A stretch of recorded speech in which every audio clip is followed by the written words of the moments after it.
आप पधारे, आपका स्वागत। माननीय अध्यक्ष जी, आपने मौका दिया बोलने का, आपको धन्यवाद। पक्ष विपक्ष के सभी साथियों को भी मैं धन्यवाद देता हूं कि जिन्होंने इस डिबेट के अंदर भाग लिया। होली और धुलंडी दोनों त्योहारों की भी मैं शुभकामनाएं आप सब लोगों को देता हूं और ये भी प्रार्थना करता हूं कि जिस प्रकार होली के रंग हैं उसी प्रकार से खुशियों के रंग आपके जीवन में समाये। पूरे प्रदेशवासियों को बहुत बहुत बधाई और शुभकामनाएं। रमजान का पाक महीना भी चल रहा है। रमजान की भी मैं सभी प्रदेशवासियों को मुबारकबाद देना चाहूँगा और मैं ये भी कहना चाहूँगा कि ये ऊपर वाले की कुदरत है। कभी होली और रमजान साथ आता है, कभी दिवाली और ईद साथ आती है। यही इस देश की संस्कृति है, यही इस देश का भाईचारा है, यही इस देश का इतिहास है। माननीय अध्यक्ष महोदय, वित्त मंत्री जी ने तो जो पढ़ के जो लिखा हुआ आया था वो सारा पढ़ ही दिया था। उसके बाद जो चर्चा हुई तो मैंने भरतपुर का जिक्र कर दिया, तो इसका मतलब मुख्यमंत्री जी मेरी बात मानते हैं। अगले ही दिन भरतपुर पहुंच गए और 5-6 घंटे लंबी मैराथन मीटिंग ली। अधिकारियों को डांट भी लगाई, अच्छी बात है। लेकिन अगले ही दिन यहां पे भरतपुर के सदस्य के खिलाफ ही विशेषाधिकार हनन का प्रस्ताव आ गया। ये आपकी कार्यप्रणाली का नमूना है कि किस प्रकार से आपकी सरकार जो है काम कर रही है। मैं आदरणीय अध्यक्ष महोदय, आपकी अनुमति से यह भी कहना चाहूंगा कि राजस्थान के विधानसभा के इस गौरवशाली इतिहास के अंदर कई नियम कानून बने और ऐसा ही एक नियम कानून माननीय सदस्यों के विशेषाधिकार का बना। काफी बार उसको और मजबूत करने का काम किया गया, लेकिन अध्यक्ष महोदय, आज आपके इस आसन पे विराजते हुए माननीय सदस्यों के अधिकारों का जो हनन हो रहा है, जो कानून बना हुआ है कि जो उद्घाटन होंगे, शिलान्यास होंगे, उसमें लोकल एमएलए का नाम होगा, उसको बुलाया जाएगा, लेकिन आपकी सरकार के मंत्रियों के बेटे, विधायकों के बेटे, परिजन और भारतीय जनता पार्टी के पदाधिकारी अगर वो उद्घाटन करते हैं, उन कार्यक्रमों की अध्यक्षता करते हैं, उनके अंदर जाते हैं, तो हमारे लिए बड़ी शर्म की बात है। ये आप हमारा अपमान नहीं कर रहे हो, ये बाबा साहब अंबेडकर के बनाए हुए संविधान का अपमान कर रहे हो कि यहां जो नियम बन गया उसको आप पालना नहीं करा रहे। और अगर आपने तय कर रखा है तो आपका बहुमत है। मैं आपसे यह अनुरोध करता हूं, आप उस आदेश को पारित करा के कैंसिल करा दीजिए। कोई जरूरत नहीं हमारा नाम आए नहीं आए, पर जिन लोगों को जनता ने नकार दिया, जिनको हरा दिया, जिनको घर बैठा दिया, उनको आप उनके पूछ पूछ के आप सड़कें दे रहे, उनसे उद्घाटन करा रहे।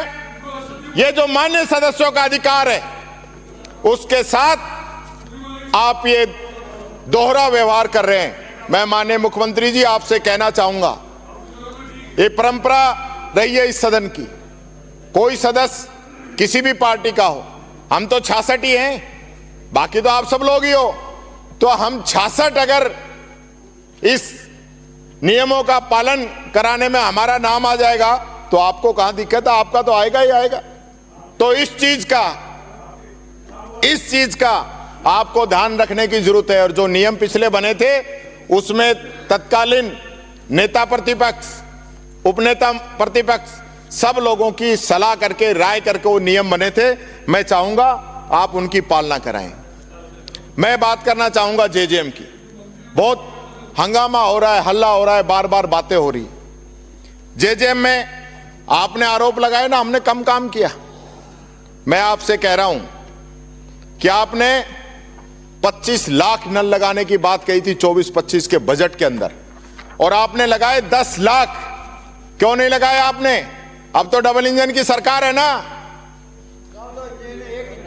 बीच में नहीं। हमने कहा कि राजस्थान की परिस्थितियां सही नहीं है, या खर्चा ज्यादा आता है। आपने नहीं माना, मजाक उड़ाया हमारा। आपके मंत्री ने खुद माना कि राजस्थान के अंदर नल लगाने का खर्चा ज्यादा आता है। अब आपको नहीं लगेगा? सबसे पहले हमारे मुख्यमंत्री जी ने प्रधानमंत्री जी को लेटर लिखा था, आपने कोई कार्रवाई नहीं की, आपने तो विरोध किया था। फिर मैं कहना चाहूंगा कि हमने जो जेजेएम की वेबसाइट उसको चेक कर लेना आप, 22-23 के अंदर हमारी सरकार ने 13,88,000 कनेक्शन दिए थे और आपने 24-25 में 9,09,000 कनेक्शन दिए। तो अब तो डबल इंजन की सरकार चौथे हिस्से में ही सिमट गई है। यह बात मैं कहना चाहूंगा, आपसे सवाया काम हम लोगों ने किया है। आप बहुत बात कर दो कि राजस्थान पिछड़ा रहा और आप लोगों ने काम नहीं किया, बजट का पूरा उपयोग नहीं किया। राजस्थान में जब हमारी सरकार थी 22-23 में, जब हमने 13,88,000 कनेक्शन दिए, तो मध्य प्रदेश जहां आपकी सरकार है 8,90,000 कनेक्शन दिए। ये स्थिति है। और इसी प्रकार से 23-24 के अंदर जब 12,17,000 कनेक्शन हमने दिए, तो एमपी ने दिए 11,30,000 कनेक्शन। ये आपकी हकीकत है। बातें आप कर लो। मैं एक बात आप लोगों से करना चाहूंगा। आप लोगों ने तय कर लिया, टारगेट कर लिया, कांग्रेस के जो लोग हैं उनको जमा दूंगा, चिंता मत करो तुम। जिनको विचारधारा की वजह से आपने टारगेट करना शुरू कर दिया, बोर्ड निगम के अध्यक्ष उपाध्यक्षों से इस्तीफे मांगने शुरू कर दिए, जो न्यायिक प्रक्रिया से थे उनकी सुविधाएं हटानी शुरू कर दी आपने। और यही नहीं, कांग्रेस के प्रधान, कांग्रेस के चेयरमैन, उनको टारगेट कर करके राजस्थान के अंदर हटाया जा रहा है। ये बाबा साहब अंबेडकर के बनाए हुए संविधान का आप लोग अपमान कर रहे हो। मैं सीधा आरोप लगाता हूं आप लोगों के ऊपर। और आपका डिपार्टमेंट प्रधान को कोटा के अंदर 1 महीने का नोटिस देता है कि 1 महीने के अंदर आपको जवाब देना है। मात्र 29 सेकंड के बाद में वो ऑर्डर जारी करता है उसको निलंबित करने के। ये आपके शासन का तरीका है, नजरिया है। इस प्रकार से काम करते हो आप लोग। ये बात मैं आप लोगों से कहना चाहूंगा। यहां तक कि अगर कोई कोर्ट का आदेश लेके भी वापस आ जाए, कोर्ट के आदेश भी लेके आ जाए, तो उसको भी आप। मेरा आग्रह है कि आज वित्त विधेयक और विनियोग विधेयक पे बहस है, उस विषय पर कोई विषय साहब बोलेंगे तो कोई विषय, मैं विषय से बाहर नहीं हूं, मैं विषय से बाहर नहीं हूं, मैं विषय से बाहर नहीं हूं। ये बात मैं कहना चाहूंगा। आपने यानी कोर्ट के आदेश के बावजूद भी उनके निलंबन आप रद्द नहीं कर रहे हो। ये काम रह गया आपका। और यही नहीं, विश्वविद्यालयों में, कॉलेजों में जो प्रिंसिपल लगे हुए हैं, एचओडी लगे हुए हैं, उनको डायरेक्टरों में आप लोग बदल रहे हो।